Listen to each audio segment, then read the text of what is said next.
ఈ రోజున అందరికీ నమస్కారం. ఈ రోజున హైకోర్టుకు రావడం జరిగింది. ఈ ప్రవీణ్ పగడాల మనం పిల్లేసిన దాని మీద వాదనలు ఉంటాయని చెప్పారు. మన వాదనలు వినాలంటే 5 లక్షలు కట్టమని చెప్పి కోర్టు చెప్పింది. దానివల్ల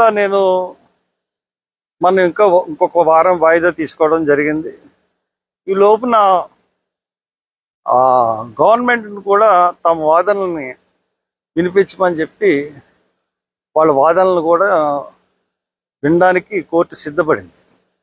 నెక్స్ట్ టైం మీ వాదనలు కూడా వినడానికి మేము సిద్ధంగా ఉన్నాం, మీ వాదనలు సబ్మిట్ చేయండి అంటే ఇట్ మీన్స్ వాళ్ళు ప్రభుత్వం యొక్క వాదన ఎలా ఉంటుంది అన్నది కూడా మనకి తెలిసే ఆస్కారం ఉంది. నెక్స్ట్ వాయిదా మనం 1 రోజులు 10 రోజుల్లో మరి ఎప్పుడేస్తారో తెలియదు. డెఫినెట్గా ఆ టైం కల్లా మనం 5 లక్షలు కట్టేయడం జరగాలి. ఇంతకుముందులాగా 10 రూపాయలు అని కాకుండాను ఇప్పుడు మనం సంఘం అంతా చర్చిల తరపున చర్చ్ అంతా 1000, 2000, 3000 అలా కట్టండి. ఎందుకంటే ఇప్పటికీ కూడా 1,00,000 రూపాయలు కూడా రాలేదు, ఇంకా అంటే 1/5 వచ్చింది. సో దట్ ఇది అంటే 10 రూపాయలు అంటే చాలా కష్టంగా ఉంది. నేను ఈజీ అనుకున్నాను కానీ కట్టట్లేదు. అంటే 10 రూపాయలు నా పోగేయడం చాలా కష్టంగా ఉంది. అండ్ ఇంకో విషయం ఏంటంటే ఇది కూడా మనం QR కోడ్ పెట్టి డబ్బులు అడుగుతున్నాం పబ్లిక్ని అన్న విషయం కూడా కోర్టులో కంప్లైంట్ చేయడానికి ప్రభుత్వం ప్రయత్నించింది. బట్ జడ్జి పట్టించుకోలేదు. దేవుళ్ళు వాళ్ళు మంచులు కాబట్టి పట్టించుకోలేదు. ఇంతకుముందు కూడా నేను మీటింగ్ పెట్టినప్పుడు నన్ను ఫోర్జరీ డాక్యుమెంట్స్ చేశారని చెప్పి నాకు మీద పెట్టింది. అంటే ఈ ప్రభుత్వం నా మీద కాన్సన్ట్రేట్ చేసి నన్ను ఏం చేయలేరు. They can't do anything government.